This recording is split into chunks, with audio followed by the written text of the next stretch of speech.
childhood, we have become accustomed to respecting certain rules. To live peacefully, we need to respect others, and especially the people that we live with.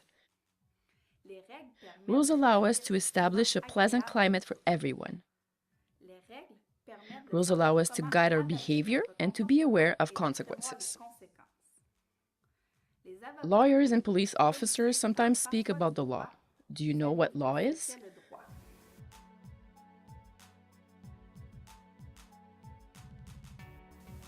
Law is a set of rules to be respected in society. These rules are determined by laws and regulations. They allow organizing society so that we can live well together. They determine what we can do and what we cannot do. The law is present everywhere, in all areas of our life. Every day, and without really being aware of it, we perform small acts which are governed by laws.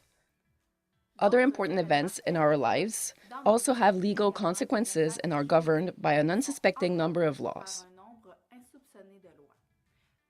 For example, the purchase of a house, the signature of a residential lease, birth, marriage, and death.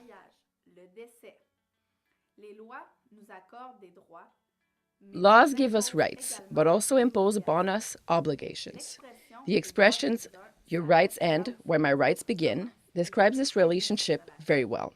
To this is added the responsibility of assuming the consequences of one's acts. What's the difference between rights, obligations, and responsibility?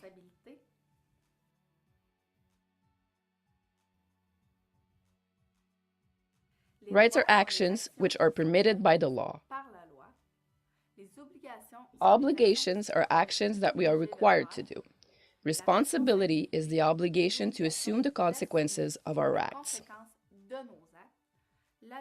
The law imposes upon citizens to be prudent and to not cause harm to other persons through their own fault or by their negligence.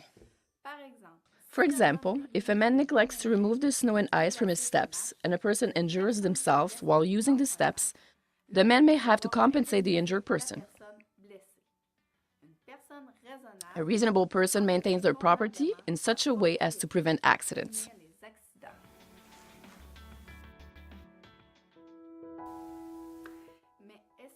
But are Indigenous people subject to the same laws as the non-Indigenous?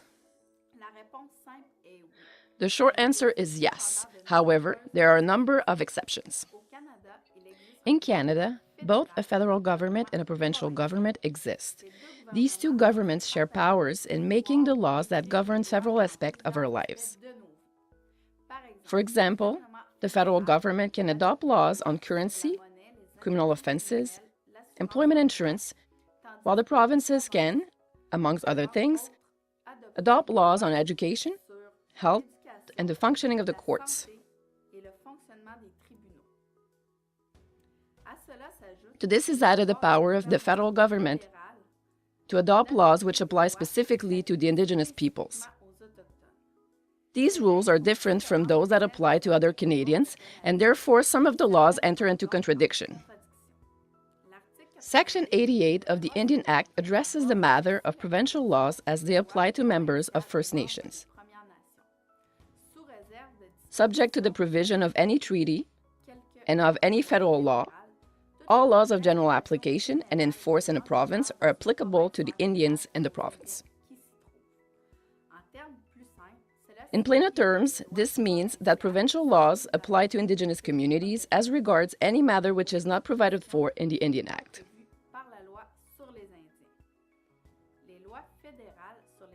Federal legislation on Indians has priority over provincial law. These are the laws which create the difference between Indigenous peoples and the non-Indigenous. Within federal jurisdiction, federal laws have priority over any other legislation.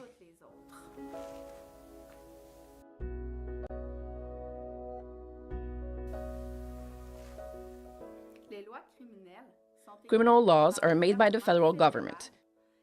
They control and aim to punish the most unacceptable behaviors in our society.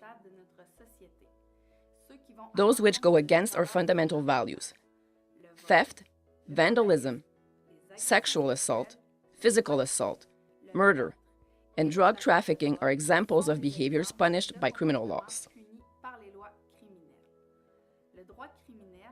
Criminal law applies in the same way to Indigenous peoples as it does to the non-Indigenous. Criminal offenses are the same for all persons. The primer on theft and vandalism will further discuss criminal law. What is different for Indigenous peoples in the event of a criminal act is that the judge applies specific sentencing considerations.